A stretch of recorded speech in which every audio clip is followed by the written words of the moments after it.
नमस्कार साथियों, स्वागत है आप सभी का आज की इस नई वीडियो में। आज की वीडियो आप सभी यूपी टेट के सभी छात्रों के लिए बहुत ही महत्वपूर्ण होने वाली है। साथियों, आप सभी को पता है कि इस बार आप सभी का जो रिजल्ट है किस प्रकार से पूरी तरह विपरीत दिया गया है। आप सभी को पता है कि जो आंसर की आई थी, आंसर की में भी 2 से 3 प्रश्न ऐसे थे जिनके आंसर तक चेंज कर दिए गए हैं। जिन प्रश्नों पर आपत्तियां ज़्यादा डाली गई थी उनके जो आंसर हैं वो भी चेंज कर दिए गए। अब जिन प्रश्नों पर 2017 में कोर्ट ने आप सभी को कॉमन अंक दिया था, उन प्रश्नों पर भी इस बार कॉमन अंक नहीं दिए गए, जिसके कारण से बहुत से छात्र 1-2 नंबर से रुक गए। अब साथियों, आंसर की पर मिलाने पर भी जो छात्र पास थे, जो छात्र कट ऑफ के बाहर थे, रिजल्ट आने के बाद उनमें से कुछ छात्र वो भी फेल हो गए, चाहे 1 नंबर से फेल हुए, चाहे 2 नंबर से फेल हुए। लेकिन रिजल्ट, मैं बोल रहा हूँ बार बार, आप सभी का जो रिजल्ट आया है वो पूरी तरह से विपरीत आया है।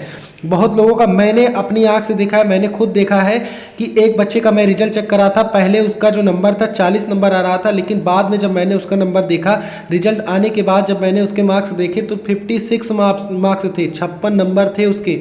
तो 16 नंबर की डायरेक्ट वहाँ 16 नंबर बढ़ गए। और साथियों, मैंने 3 बार उसका चेक किया था, 3 बार आंसर की से मैंने उसका मिलाया था, 2 बार पहली आंसर की से, उसके बाद 1 बार कल मैंने 7 को मैंने मिलाया था, लेकिन उसके बाद भी 16 नंबर डायरेक्ट उसके पता नहीं कहाँ से बढ़ गए। अब साथियों, इस प्रकार से मैं आप सभी को बता रहा हूँ कि कैसे नंबर जो है इधर उधर हुए हैं आप सभी के। अब आप सभी के मन में ये भी सवाल उठ रहे होंगे कि जो प्रश्न जिनके आंसर चेंज हुए हैं, या फिर जो प्रश्न ऐसे हैं जो कि 2017 में जिन पर कॉमन अंक इस बार नहीं दिए गए, क्या वो कोर्ट पहुंच चुके हैं, या अगर कोर्ट पहुंच चुके हैं तो उसका फैसला कब है। अब साथियों, मैं आपको बता दूं कि अभी तक कोई भी आपका जो मुद्दा है वो कोर्ट नहीं गया है। आप सभी चाहें तो कोर्ट में मुद्दा ले जा सकते हैं। और एक बात और, अगर मुद्दा कोर्ट में आप सभी का पहुंच गया तो ये मानकर चलिए कि कम से कम 2 से 3 नंबर कंफर्म है, जो कि इस बार अभी भी बढ़ने वाले हैं। जितने भी छात्र 2-3 नंबर से रुक रहे हैं, आप सभी से मेरा अनुरोध है कि आप सभी अपना मैटर जो है कोर्ट में पेश करें, और आपका नंबर कंफर्म है, 2 से 3 नंबर बढ़ेगा। कि जो 2017 वाले जो प्रश्न थे उन पर कॉमन नंबर मिलना अभी भी पूरी तरह से कंफर्म है। कोर्ट उन पर भी अभी भी कॉमन नंबर आपको देगा, तो आप चाहें तो आप उस पर आपत्तियां दर्ज कर सकते हैं।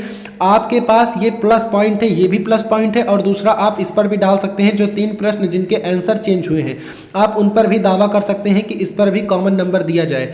तो साथियों, आप सभी, मैं खुद नहीं रिट दायर कर सकता हूं, क्योंकि मैं साथियों अभ्यर्थी नहीं हूं, आप सभी अभ्यर्थी हैं। मैं आप सभी को सलाह दे सकता हूं कि आप सभी किस प्रकार से काम कर सकते हैं। अगर आप चाहें तो मैं ट्विटर कैंपेन चला सकता हूं, वहां पर आप जिस प्रकार से चाहें मैं उस प्रकार से पेश हो सकता हूं, क्योंकि वो मेरी दायित्व में है, वो मैं कर सकता हूं।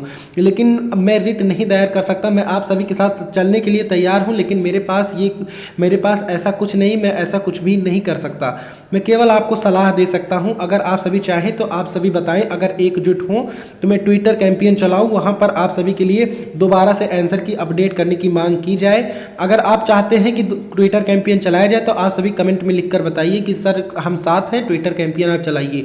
तो जो भी अपडेट होगी साथियों आप सभी को दी जाएगी। अगर ट्विटर कैंपेन चलाया जाएगा तो आप सभी को इन्फॉर्म किया जाएगा।